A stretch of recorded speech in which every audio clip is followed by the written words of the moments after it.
안녕하십니까. 대장문외과 의사 아름다운 청춘 대장장인 한윤대입니다.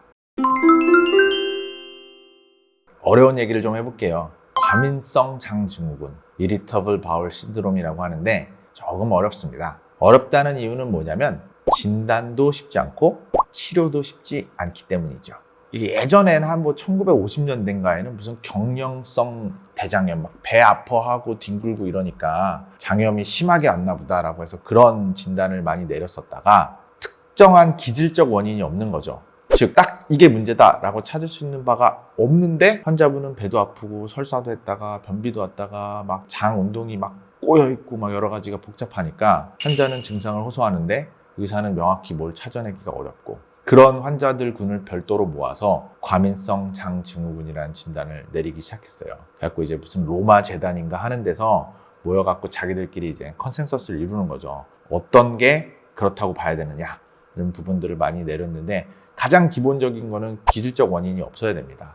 즉 무슨 소리냐, 염증성 대장염이라든지 대장암이라든지 우리가 이미 알고 있는 어떤 질환이나 질병은 아니다 라는 게 먼저 우선적으로 확진이 돼야 돼요. 그래서 대장내시경을 반드시 하셔야 돼요. 대장내시경을 하는 이유는 대장내시경으로는 과민성 대장증후군을 찾을 수 없지만 그걸 통해서 다른 질환이 없음을, 다른 질환을 배제하는 것을 확실히 하기 위해 필요한 겁니다. 명확한 진단을 내리기가 처음에 어렵기 때문에 최소한의 그 복통이라든지 혹은 설사, 변비 이런 배변 습관이 오락가락하고 배가 불러오고 가스가 많이 차고 이런 증상들이 적어도 6개월 전부터 지속되는 상황이 반드시 있어야 되고요. 조금 더 디테일하게 나누면 막 설사형, 변비형, 혼합형 막 이런 것들이 있는데, 그런 부분들은 조금 더 디테일한 기준을 갖고 보게 되기도 하고, 그 로마 4라는 기준으로 아마 지금 보고 있을 건데 각 나라별로 조금씩 다른 기준을 적용해도 좋다라는 식으로 아마 이야기가 되어 있습니다. 그래서 조금씩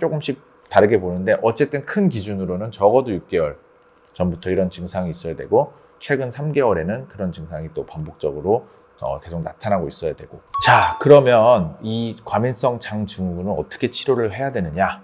당연히 가장 기본적인 거는 어떤 기질적 질환을 우리가 치료하기는 어려우니까 첫 번째는 결국 식습관 조절이 중요합니다.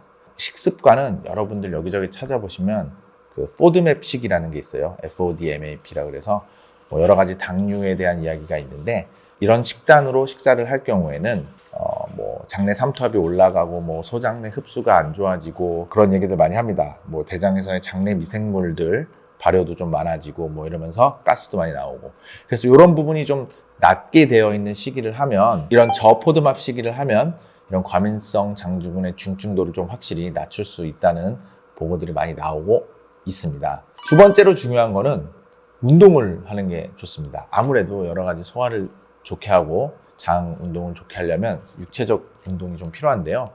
실질적으로 막 여러 연구를 보면 6주에서 12주간 열심히 운동을 시켰더니 여러 가지 그 장의 증후군들이 설사라든지 변비라든지 이런 부분들이 전반적인 호전 증세를 보이더라라는 이야기가 많이 있습니다. 특히 운동을 하면 좋은 점은 누구나 느끼기도 하겠지만 좀 개운하고 좋잖아요, 운동하고 나면. 그래서 실질적으로 이런 과민성 장증후군의 증상 조절뿐만 아니라 우울증, 피로, 삶의 질이라든지 지침 이런 것들이 훨씬 많이 개선됐다는 효과가 추가적으로 있더라고요. 그래서 장증후군뿐만 아니라 운동은 확실히 우리 몸에 꼭 필요한 거라는 생각이 들었습니다. 결국은 식습관과 운동이 조절이 가장 중요할 것 같고요.